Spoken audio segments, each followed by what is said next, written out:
A'udzubillahi minasyaitonirrajim. Bismillahirrahmanirrahim. Alhamdulillahirabbil alamin wassalatu wassalamu ala Rasulillah wa ala alihi wa sahbihi ajma'in. Rabbi shrah li sadri wa yassir li amri wahlul 'uqdatam min lisani yafqahu qawli. Subhanaka la ilma lana illa ma 'allamtana innaka antal alimul hakim. Wala haula wala quwwata illa billahil aliyyil azim.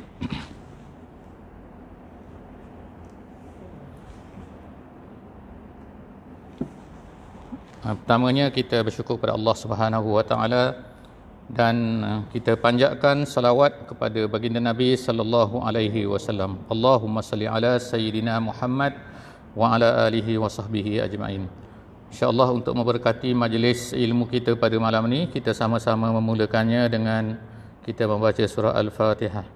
A'udzubillahi minasyaitonirrajim. Bismillahirrahmanirrahim. Alhamdulillahirabbil alamin arrahmanir rahim maliki yaumiddin iyyaka na'budu wa iyyaka nasta'in ihdinas siratal mustaqim siratal ladzina an'amta 'alaihim ghairil maghdubi 'alaihim waladdallin amin. Yang saya kasihi Tuan Imam, dikasihi Tuan Bilal dan seterusnya ahli jemaah, sahabat-sahabat yang dikasihi Allah Subhanahu wa taala, muslimin dan muslimat.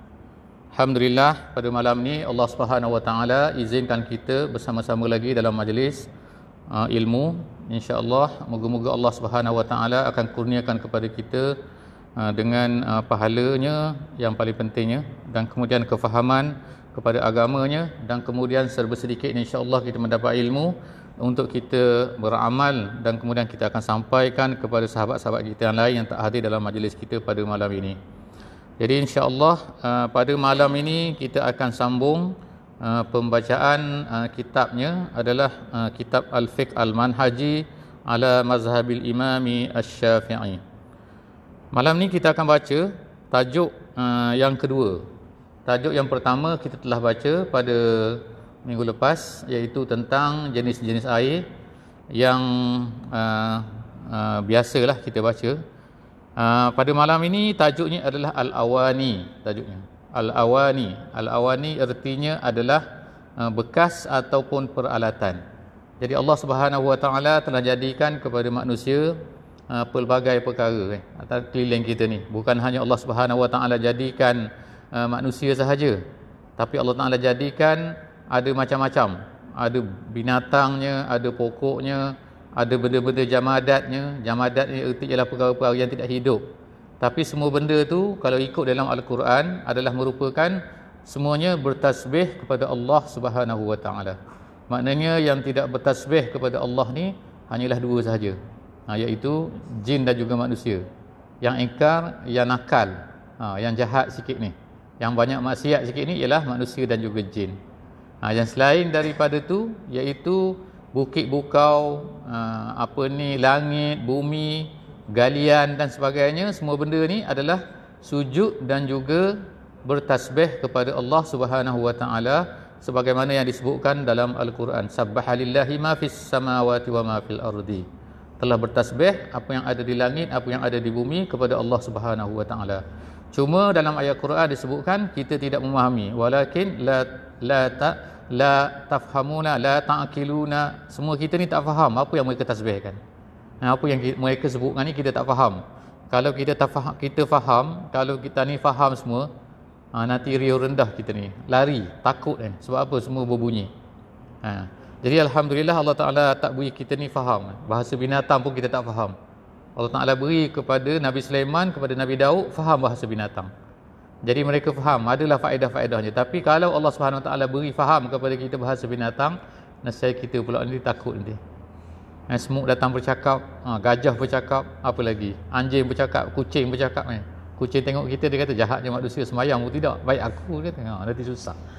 Jadi Allah Subhanahu Wa Ta'ala jadikan semua itu. Jadi Allah Ta'ala salah satu daripada perkara yang Allah Ta'ala ciptakan untuk kita ni, dalam fiqhnya dibahagikan, iaitu disebut al-awani, disebut iaitu peralatan. Peralatan ni artinya apa-apa yang manusia gunakan. Sama ada guna baik, guna tak baik itu cerita lain. Itu kemudian, tapi Allah Taala jadikan kepada kita ni ada pelbagai perkara yang kita gunakan. Sama ada perkara tu logam, Logam tu artinya dalam bahasa saya lah logam. Logam ni artinya apa? Galian-galian ada galian cair, ada galian tak cair, ada besi, ada tembaga, ada aluminium, ada macam-macam. Kemudian ada yang cair seperti minyak, ada yang gas seperti gas. Ada lagi yang lain lagi kayu, batu dan sebagainya. Jadi semua benda-benda ni apabila ditukarkan, kita boleh tukar dia menjadi alat. Menjadi alat. Alat maknanya perkara yang boleh kita guna. Ni depan saya ni ada mikrofon, ada tempat duduk ni, ada panggil apalah, ada telefon ni, ada botol. Semua benda ni adalah alat, kita kata. Jadi semua perkara ni Allah Subhanahu Wa Taala beri kebenaran kepada kita untuk kita guna. Cuma ada beberapa perkara saja yang tidak boleh kita guna. Ada beberapa alat saja, perkara-perkara, benda-benda ataupun bahan-bahan yang tidak boleh kita guna. Ini kita nak baca pada malam ni. Itulah nama dia Al-Awani dalam fiqh. Awani ni ialah jamak kepada aniyah, iaitu awiyah allati tudau fiha al-ma'iat wa ghairiha wa fiha umurun. Jadi dia kata sini ialah asal makna awani ni bekas lah, iaitu semua benda yang diletakkan cecair dalamnya. Cecair itu asal lah perkataannya. Tapi ulama kata termasuk sekarang ni bukan hanya bekas saja. Bekas ni gelas kita letak kan, ataupun piring kita letak makanan. Tapi selepas daripada tu ulama sebut ialah semua benda. Semua benda ni sebagai contoh lah kata cermin mata. Cermin mata ni saya guna untuk apa ni? Untuk melihat. Kemudian kita ada sini apa ni, pemegang dia ni. Pemegang dia ni kita panggil bingkai, frame. Kemudian apa lagi? Semua benda lah. Semua tu alat ni. Orang buat kancing baju ada butang baju Butang baju ni untuk mengikat baju ni supaya lekat. Kalau tak ada butang dia jatuh. Jam ada tali dia. Jadi tali ni nama dia alat, nama dia. Itu nama dia alat ni. Jadi kalau ikut di sini yang tidak sebut sini ialah semua benda tu adalah alat. Jadi boleh tak kita gunakan setengah-setengah perkara dan boleh tak dilarang atau tidak. Itulah perbincangan dia. Awalan hukmu isti'malil awani az-zahab wal fiddah. Yang pertama sekali adalah macam mana suara boleh? Imam dah. Boleh? Boleh. Hari tu sebab hari tu ada orang komen sebab tak dengar belakang. Tak tahulah saya ni. Ni dah. Ni dengar lagi. Banyaklah. Ni dengar insya-Allah. Saya bercakap kuat sikit malam ni, dekat sikit dengan mikrofon ni. Jadi dalam fiqh ni, dalam mazhab Syafi'i kita lah dan juga dalam mazhab-mazhab yang lain, dia kata yahrumu isti'malul awani az-zahab wal fiddah fi jami'i wujuhil isti'mal. Semua benda tak boleh. Semua alat yang kita gunakan untuk menjadi peralatan kita tak boleh menggunakan emas dan juga perak. Semua jenis penggunaan. Tak kira lah untuk makan. Gelas emas boleh tak? Tak boleh. Haram. Kemudian apa lagi? Piring tak boleh. Sebab apa haram? Apa lagi? Selain daripada itu semua benda. Jadi kita kena bezakan di sini. Yang dia sebut sini ialah kata satunya penggunaan, satunya perhiasan. Ada dua benda. Satu kita panggil kalau kereta kalau steering tu guna tak untuk belok-belok lah kiri kanan semua. Kalau ring tu untuk pegang tayar tak Kalau tak ada ring tu jatuhlah tayar tu. Tapi ada benda aksesoris kita panggil. Aksesoris tu perhiasan. Jadi yang disebut sini ialah penggunaan semua alat-alat adalah haram. Apabila emas dan perak, ya? Gigi emas. Dah termasuk dah topik tu, betul. Gigi emas tu gigi untuk apa? Gigi untuk gunalah untuk kunyah makanan kan. Kalau tak ada gigi tak boleh kunyahlah makanan. Jadi boleh tak boleh? Ada soalan nanti Haji tanya. Tadi ada Haji tanya juga soalan tadi dengan saya. Insya-Allah nanti kalau bukan sempatlah insya-Allah. Kita sempatkan untuk cerita. Gigi emas boleh tak boleh? Start dah tu. Gigi emas ni alat ni ke ataupun perhiasan? Tu tengok. Kalau perhiasan tak boleh lah. Untuk lelaki. Gitu. Kalau alat boleh tak boleh? Alat ni dia tengok. Alat tu boleh tak guna alat lain? Gitu. Alat yang lain maksudnya boleh tak gigi besi ke, gigi tembaga ke, gigi titanium ke? Tak tahulah saya kan. Gigi apa-apa lagi. Kalau tak boleh sangat, pada masa tu barulah dia benarkan. Kalau tak boleh, tak ada benda lain dah. Jadi dia sebut sini juga seperti contohnya kita nak minum air, kita dah harga nak mati ni. Tapi tak ada bekas lain apa? Ni saja boleh ambil airnya. Ambil dengan alat lain tak ada dah. Ni saja alatnya. Ni bukan ni kaca emas kata ni emas. Tapi kalau saya tak minum ni mati. Pada masa tu barulah dia benarkan. Bila nak mati tu. Tapi kalau saja-saja suka-suka hati, orang kaya-kaya dululah ni dulu kan. Sekarang saya tak tahu. Tapi zaman-zaman dulu raja-raja, Raja Namrud ke, Raja Firaun ke, Raja Farsi ke, mereka gunakan emas ni. Sebab nak tunjuk show off kan. Sebab dia banyak, dia kaya. Itu kan. Itu maknanya tak boleh Jadi semua benda, tak kira lah semua benda alat kata jam boleh tak jam? Jam tu alat, jadi tak boleh emas. Tak boleh emas Tak kira lelaki dan perempuan ni, semua lelaki perempuan semua tak boleh menggunakan alat menggunakan sebagai alat. Jadi ulama-ulama dulu sebut kelonsang baju perempuan dulu pakai baju benda ni, baju kebaya orang panggil kan, perempuan kan. Jadi adalah kelonsang kat sini. Kelonsang tu kalau untuk ikat tak boleh. Untuk ikat apa? Untuk ikat baju tu supaya tak terbuka. Itu ikat jadi macam butang baju. Jadi tak boleh tu. Haram Kalau cermin mata orang perempuan, ni cermin ni buat daripada emas ni, tak boleh juga ni. Sebab apa? Tu kira alat untuk pegang cermin ni. Jam tak boleh juga. Penyolek gigi ni ulama-ulama sebut dalam kitab-kitab mereka. Maknanya orang colek gigi dulu ada orang colek gigi guna ni batang emas, kita guna kayu dah kayu yang beli kedai DIY je kan. RM1.80. Ni tak ada yang pakai emas tu tak boleh. Sebab apa? Colek gigi. Celak mata tak boleh juga. Pencelak mata tu, kayu celak mata. Dululah orang pakai celak mata, sekarang tak ada. Orang pakai eyeshadow. Itu maknanya semua benda tu tak boleh Kalau emas, tak kira lelaki dan juga perempuan. Jadi kenapa tak boleh ni? Saya bacalah kan. Sebab kita insya-Allah pengajian kita ni ataupun sesi kita ni, kuliah kita ni sedikit adalah kita nak tengok, nak belajar daripada apa yang Nabi memandu kita Nabi kita pandu kita, ajar kepada umatnya. Apakah yang patut dibuat, apa yang boleh, apa yang tak boleh. Nabi SAW berkata, hadis diriwayatkan oleh seorang sahabat bernama Huzaifah Ibnul Yaman radhiyallahu anhu, katanya, sami'tu Rasulullah sallallahu alaihi wasallam, aku pernah mendengar Nabi sallallahu alaihi wasallam berkata, la talbasul harira walad dibash. Nabi kata, jangan kamu memakai al-harir, sutera, dan juga dibash. Dibash ni satu jenis daripada sutera juga. Ni sutera betul bukan sutera made in Korea, tipu tak, bukan.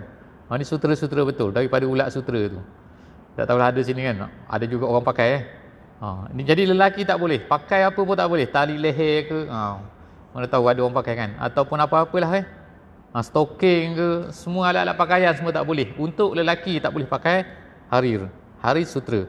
Wala tashrabu fi aniyatiz zahab wal fiddah. Nabi kata, jangan kamu minum daripada bekas mangkuk air, bekas air ni, dan juga ataupun piring daripada emas dan juga perak. Aniyah az-zahab wal fiddah. Kemudian wala ta'kulu fi sihafiha. Kalau dulang pun tak boleh. Dulang daripada emas, dulang daripada perak tak boleh. Fa innaha lahum. Nabi kata, semua tu untuk mereka. Mereka tu siapa? Mereka tu bila Nabi sebut mereka, maknanya orang kafir lah. Ini untuk orang kafir. Di mana? Fid dunya walana fil akhirah. Untuk kita Allah Ta'ala akan berikan bila kita masuk syurga nanti, insya-Allah.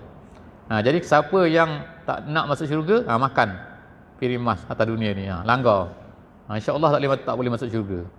Lepas tu jangan nak makanlah di sana. Di sana kekal, di sini sekejap je. Makan sini pun 10 minit kenyang dah tak. Orang tak makan 3 jam dah makan kambing seekor, lepas tu penat lah nak makan banyak-banyak. Jadi maknanya sini, siapa yang kejar dunia, dia tak akan dapat akhirat ni. Jadi insya-Allah kita ni sebagaimana kata hadis yang lain bahawa apa Nabi SAW kata, dunia ni adalah sijnul mu'min wa jannatul kafir. Dunia ni adalah penjara kepada orang yang beriman dan syurga kepada orang kafir. Artinya ialah orang kafir ni boleh buat apa suka dia nak buat, tak ada halal haram. Jadi kalau orang Islam sama juga tak ada halal haram, tu dekat-dekat lah perangai macam orang kafir ni. Jadi tu yang boleh menjadi, bukan kita kata rosak akidah kan, tetapi maknanya perangai macam orang kafir lah perangai dia. Jadi seterusnya Nabi SAW kata sini tak boleh tu Jadi wa yuqasu 'alal akli wasyurbi, ulama kata dikiaskan. Bila Nabi sebut jangan guna sutera, jangan makan dan minum dalam bekas emas dan juga perak, jadi ulama telah mengkiaskan pada makan dan minum ini semua penggunaan yang lain. Nabi sebut makan dan minum sebab pada masa tu alat alat yang orang biasa guna ialah makan dan minum saja. Tapi yang lain ni orang tak guna sangat. Cermin mata mana ada zaman tu kan. Alat-alat lain mana ada. Kita sekarang ni macam-macam alatnya. Kalau kita kaya sangat pun, katakan contohnya nak guna pipe air di rumah buat daripada emas, boleh tak boleh? Haram juga. Apa lagi yang orang guna katakan? Tak kira lah sudu, haram juga, tak boleh. Habis tu kalau buat perhiasan, sangkuk je atau apa ni, emas dan perak sama ni. Gantung dekat perhiasan kat dinding tu macam mana? Boleh tak boleh? Piring emas tu. Nanti lepas ni kita ada cerita, insya-Allah. Jangan ke mana-mana lagi tu, insya-Allah. Seterusnya, wakal isti'mal, kata ulama kata sebagaimana haramnya kita menggunakan emas dan juga perak, al-ittikhaz, dia kata. Al-ittikhaz ni maknanya ambil benda tu. Ambil ni ialah apa? Maknanya simpan. Jadi simpan pun tak boleh. Gantung dalam rumah pun tak boleh jugalah. Sebab apa? Ulama kata kalau ambil tak boleh. Dia termasuk dalam ambil ni upah orang buat ke kan? Upah orang buat nak simpan dalam rumah pun tak boleh juga. Jadi maknanya sebab apa? Ulama kata nanti mula-mula simpan. Bila tak ada piring, terambil benda tu. Terambil piring emas. Mula-mula simpan je kan, buat gantung, buat perhiasan. Tiba-tiba bila tak ada, ambil, terguna kan. Tak ada benda lain, gantung tungkat kata, tungkat. Tungkat ni ada buat perhiasan tak? Ada nak buat tungkat betul. Tungkat sebab nak rebah, pakai tungkat dah. Jadi tu pun tak boleh. Nanti saya lupa pula soalan Haji tadi. Ni ada soalan soalan ditanyalah, saya jawab dulu insya-Allah kan. Saya jawab, takut tak sempat nanti mana tahu ni. Dah tinggal ni. Masalah hari tu kita ada sebut tentang menyusu kan. Menyusu ni anak, kalau seorang anak tu telah menyusu kepada seorang, bukan ibu dia, orang lain, seorang budak, seorang anak damit, baby menyusu kepada seorang lain, seperti Nabi kita lah, ataupun orang Arab dulu tabiat dia ialah mereka ni menyusu kepada orang lain, seperti Nabi kita menyusu kepada Suhaibah al-Aslamiyah, menyusu kepada As-Sa'diyah kan, Halimah As-Sa'diyah.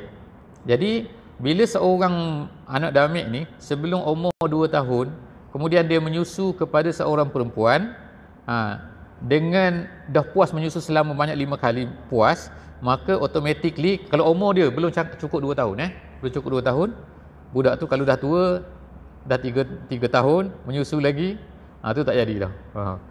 Jadi sebelum daripada 2 tahun kemudian dia menyusu, maka automatically dia akan jadi anak susu kepada perempuan tu. Bila dia jadi anak susu kepada perempuan tu, maknanya dengan suami dia pun jadi macam ayah susu lah. Gitu. Gitu. Jadi perkara ni dibuat, soalan dia, kalau perempuan tu tak ada susu, tapi dia makan ubat ke, doktor cocok ke, keluarlah susu. Susu kata, susulah susu tiruan. Itu asalnya tak ada susu, tapi dia cocok keluar susu. Macam mana? Jadi tak menjadi? Jadi ulama kata boleh juga. Tu dikira susu juga. Dia kalau hisap je tak ada susu, itu tak boleh lah. Tapi ni tiba-tiba keluar susu, tapi asalnya tak ada susu. Tapi sebab apa? Dia makan ubat ke, ubat apalah, ubat cocok, ubat apa, tiba-tiba keluar susu. Itu dikira macam susu juga. Macam susu juga, sebab keluar daripada perempuan tu. Tapi dengan syarat dia lah. Syarat yang tadi tu kita sebutkan, dengan 5 kali puas menyusu, dan kemudian selepas tu mesti umur budak tu tak lebih daripada 2 tahun Qamariyah. 2 tahun Qamariyah maksudnya 2 tahun hijrah lah. Lebih kurang kita kata berapa? 11 berapa ni? 23 bulan, 10 hari lebih kurang. Kalau ikut setahun, kalau ikut maknanya tahun-tahun tahun Masih dia lain sikit kan dengan tahun ni. Jadi itulah cerita dia macam tu kan ya. Tu kongsi sama-sama lah insya-Allah. Jadi balik semula kepada cerita ni. Cerita tadi apa? Haram kita menggunakan dan haram kita menyimpan untuk perhiasan dan sebagainya. Kemudian yang keduanya ialah ulama sebut ni sanian hukmu isti'malul awani al-mudabbabah biz-zahab wal fiddah. Iaitu sekarang ni bukannya bekas tu emas dan juga perak, tapi bekas tu bukan bekas emas, bukan bekas perak, mungkin bekas tembaga, bekas besi dan sebagainya, tapi ditampal dengan emas dan juga perak. Itu ditampal. Jadi perkara ni pernah berlaku kepada Nabi sallallahu alaihi wasallam sebagaimana yang diriwayatkan oleh Bukhari. Dia kata dalam riwayat Bukhari ni ada hadis Nabi sallallahu alaihi wasallam, Nabi pernah, dia kata, raaitu qadhan Nabi sallallahu alaihi wasallam. Nabi ni ada bekas dia, bekas untuk simpang air. Bekas untuk cebok air. Dipanggil qadah. Qadah ni macam mangkuk lah dia kan. Ada yang kata macam periuk, tapi zaman dulu wallahu alam bentuk dia tu macam mana kan.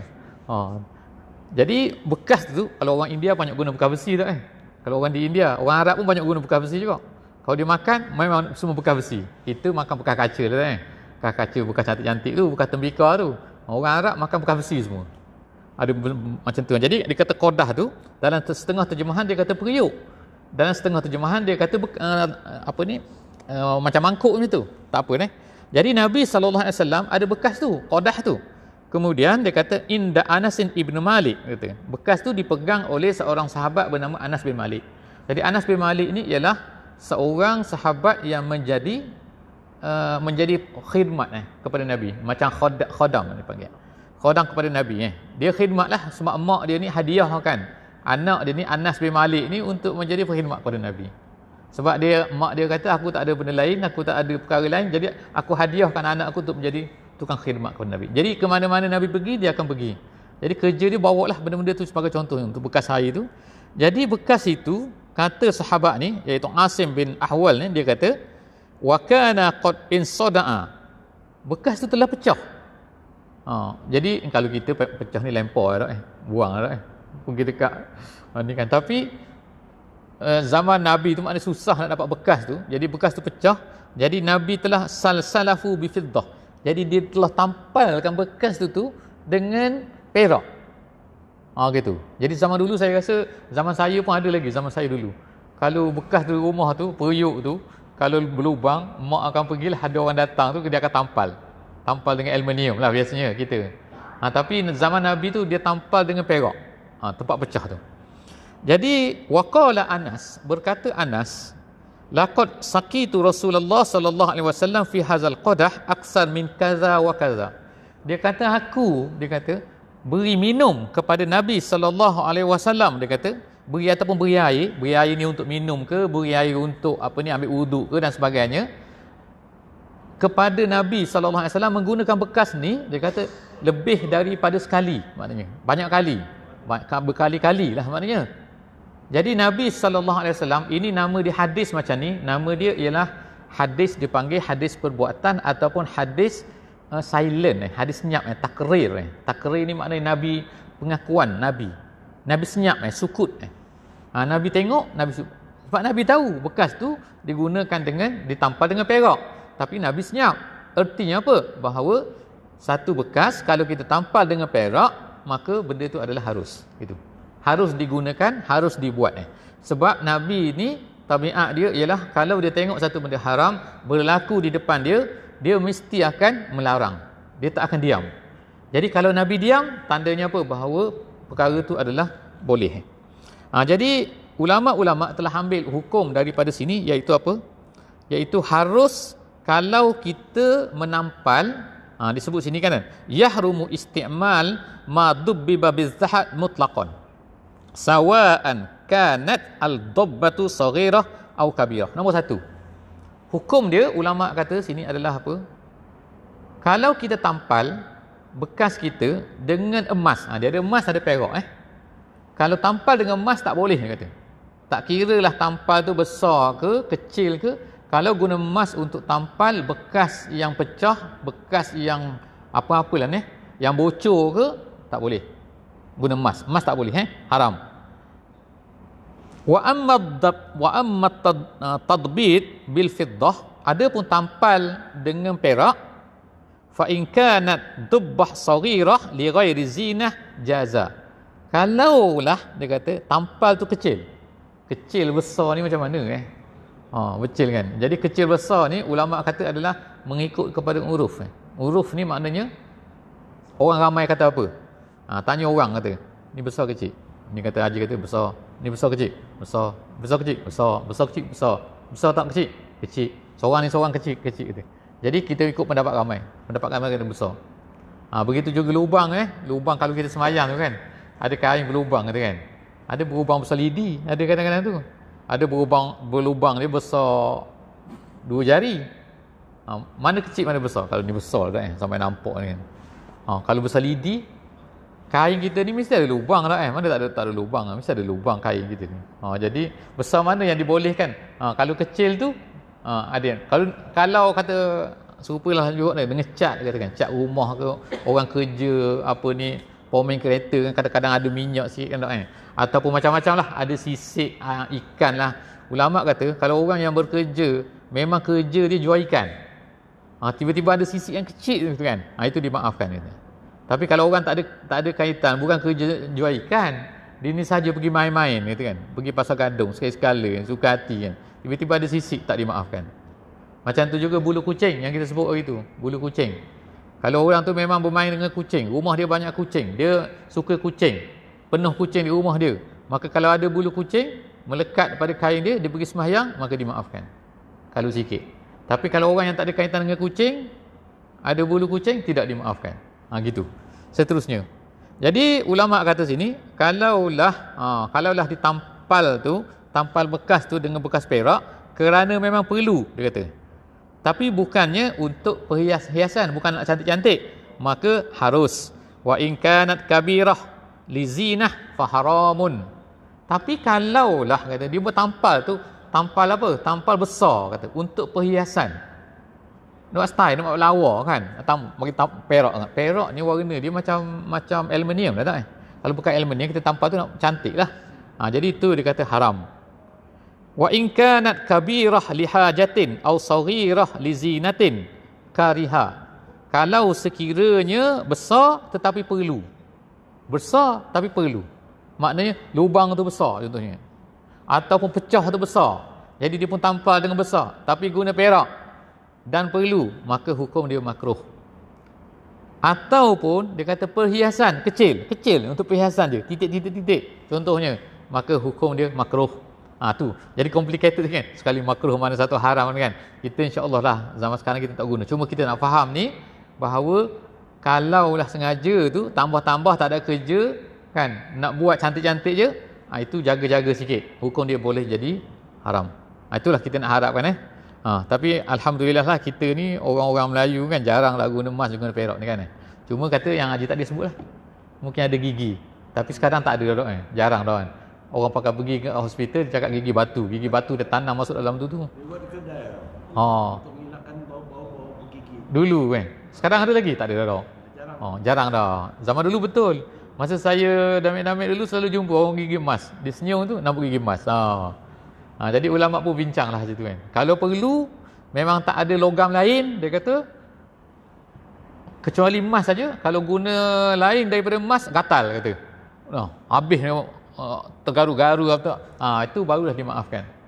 Kerana hajat dia kata kan, kerana hajat. Tapi kalau sengaja untuk perhiasan, ada juga orang perhiasan tak buat cantik gigi dia kan, nampak senyum, nampak emas. Jadi itu haram kalau sengaja. Sekarang ni dah ada batu tu macam gigi, sama macam gigi tak jadi tak jadi masalah lah. Kecuali kalau orang nak buat juga gigi emas, itu memang nak cari pasal, memang nak buat lawa kan tak? Tapi tak lawa pun tak gigi emas tak, lawa apa kan tak? Okeylah. Jadi seterusnya iaitu salisan hukmu isti'malil awani al-muttakhizah minal ma'adin an-nafisah. Sekarang ni ulama sebut pula cerita hukum menggunakan bekas-bekas ataupun peralatan yang diambil daripada logam-logam yang mahal. Logam-logam mahal ni macam titanium tu mahal tak? Orang guna biasa ni ialah buat dalam tulang kan. Orang tak guna besi. Bila nak masuk orang panggil, orang Melayu panggil masuk besi tu pergi hospital, doktor masuk besi. Sebab apa? Tulang dia patah. Sebenarnya bukan besi, kalau besi habis berkarat dalam tu. Sebenarnya adalah titanium tu kan. Dia guna tu. Mana logam tu yang special lah. Logam tu mahal. Jadi boleh tak guna benda-benda tu. Contohlah kata orang tu nak buat gelas dia daripada titanium tu. Dia tu mahal. Kadang-kadang tu sama mahal dengan perak ataupun emas kan. Sebab special. Jadi boleh tak guna perkara-perkara tu. Ulama kata yajuzu isti'malul awani al-muttakhizah minal ma'adin an-nafisah min nahwil mas wal lu'lu' wal marjan wa ghairiha. Harus menggunakan peralatan yang diambil daripada logam-logam yang mahal-mahal. Termasuklah belian, kata sini, belian. Belian, ada juga orang buat piring daripada belian. Wallahu a'lam bissawab. Tapi mana tahu, orang tu kaya sangat kan, duit dia banyak sangat. Emas ni, almas ni, bahasa Arabnya emas. Orang Melayu panggil emas tu, cerita lain. Emas tu lain, tu zahab.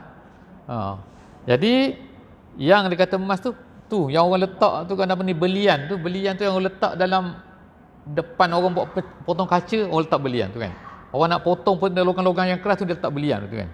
Ataupun orang nak gali, orang kata tu lah tu, orang nak gali apa ni, minyak tu, nak tebuk minyak dalam laut tu, dia pakai depan dia tu dia buat daripada emas tu, nama dia almas nama.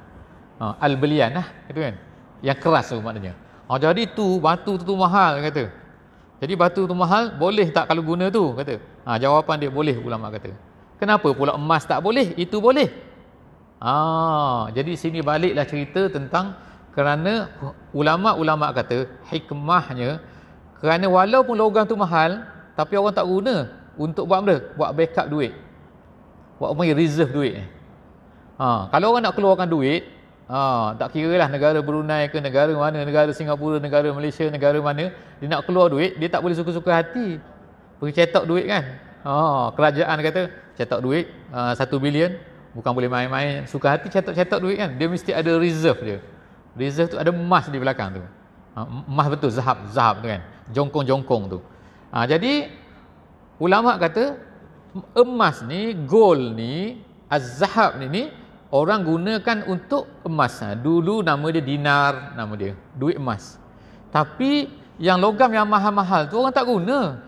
Walaupun dia mahal mana pun, walaupun belian tu mahal, orang tak guna. Sebab apa? Jarang-jarang boleh jumpa. Mana ada kan nak jumpa. Itu maknanya. Jadi boleh. Yang keduanya sama juga seperti lu'lu' wal marjan. Lu'lu' wal marjan ni ialah tu, orang panggil apa, mutiara yang duduk di dalam laut tu. Tu keluar tu, jadi dalam tu ada sebiji tu. Itu yang original lah, bukan yang tiruan yang Sabah ke Jepun ke, tu tipu kan setengah tu. Ni yang mahal betul, yang betul-betul. Biasanya banyak di negeri Dubai dulu tu, Dubai tu orang pergi menyelam tu. Dia menyelam dalam tu, kemudian dia ambil tu, lepas tu dia carilah dalam tu. Kadang-kadang buka tak ada pun. 100 tu adalah 3 biji.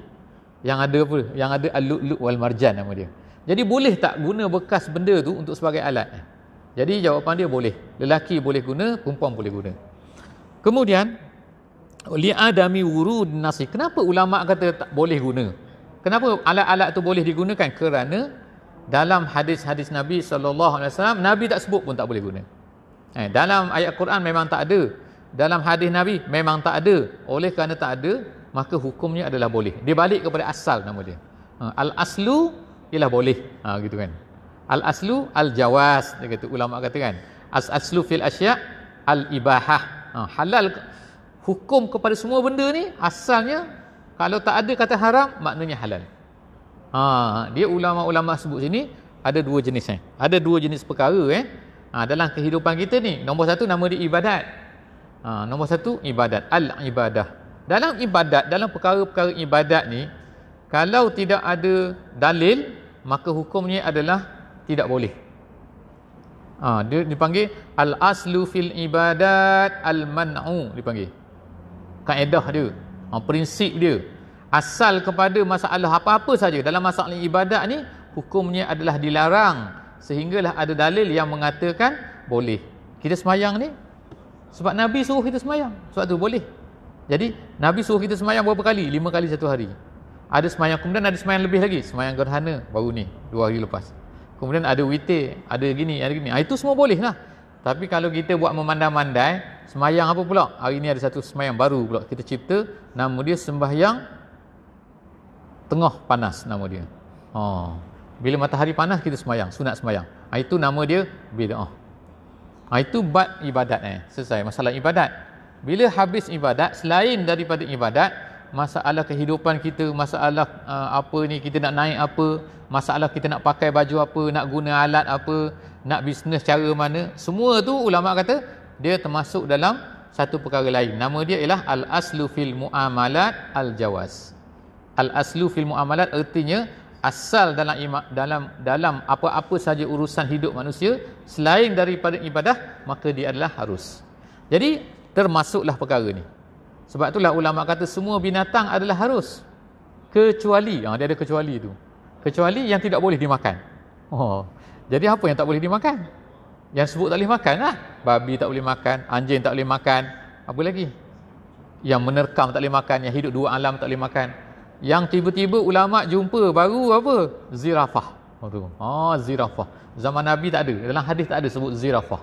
Jadi ulama pun kata, boleh makan ke tak zirafah ni? Leher dia panjang, dia makan daun. Dia bukan makan dengan ni kan, dia makan daun je. Boleh tak boleh? Jadi adalah ulama kata boleh. Tapi nak sembelih macam mana jangan tanya saya lah kan, leher dia panjang. Ada satu lagi binatang nama dia kangaroo. Kangaroo. Duduk di Australia je. Zaman Nabi tak ada kangaroo tu. Boleh makan tak kangaroo ni? Dah tahu lah, dia makan daun je. Dia tak makan orang. Tapi dia pandai bergaduh, dia pandai tumbuk orang. Tapi boleh makan tak boleh makan tu? Ada ulama kata boleh. Sebab apa? Sebab dia makan daun. Dia bukan hidup di dua alam. Gitu. Itu maknanya kan dari segi makanan. Dari segi bekas ni ialah semua bekas yang bukan emas dan perak, maka dia adalah halal. Halal ulama kata walaupun harganya mahal.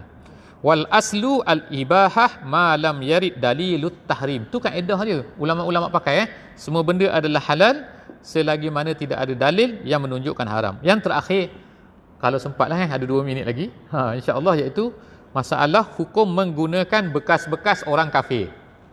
Sekarang ni bekas orang kafir pula. Syarat dalam Islam ni, kalau kita nak membasuh najis ni, ialah syarat dia ialah air mengalir. Air mengalir pada najis tu menghilangkan najis.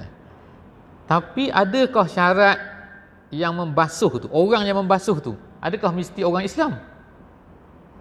Ini ulama kata berbeza dengan sembelih. Sembelih mesti yang menyembelih tu orang Islam. Tapi membasuh tak syaratnya yang membasuh tu orang Islam. Alat pun boleh basuh Kalau kita kata masuk dalam tu alat tu kan, membasuh piring, masuk dia dia sembuh air, dia tok ni, kemudian dia basuh semua, keluar. Siapa yang basuh? Alat tu basuh, mesin tu. Kalau dah hilang najis dia, hilang air najis, mengalir air betul semua dah air tu air mutlak, maka harus walaupun mesin yang basuh. Jadi nak membasuh ni tak semestinya adalah orang Islam yang membasuh. Jadi balik semula kepada ni, hukum menggunakan peralatan orang-orang kafir diriwayatkan oleh Bukhari daripada Abi Sa'labah radhiyallahu anhu bahawa Nabi kita sallallahu alaihi wasallam berkata, "Farsiluha wa qulu fiha." Nabi kata, kalau kamu rasa macam tak ni, maka basuh dia dan kemudian kamu boleh guna. Artinya ialah bekas-bekas orang kafir pun boleh guna sebenarnya. Jadi tak jadi masalah bekas orang kafir dia bukan najis. Kalau dia makan babi macam mana? Betul ni. Budak-budak tanya saya budak-budak duduk di Australia, duduk di England duduk sekali kata bekas tu, sekali orang kafir makan. Dia duduk bercampur dalam tu kan. Sekali orang kafir makan babi, sekali macam mana? Kalau confirm dia tu makan babi, maka kena samak. Sebelum nak guna bekas tu tapi macam mana pula dia kata lantainya, pemegang pintunya, bekas tangan dia, ya Allah, habislah semua benda kan. Paip dia ni bukan paip dia.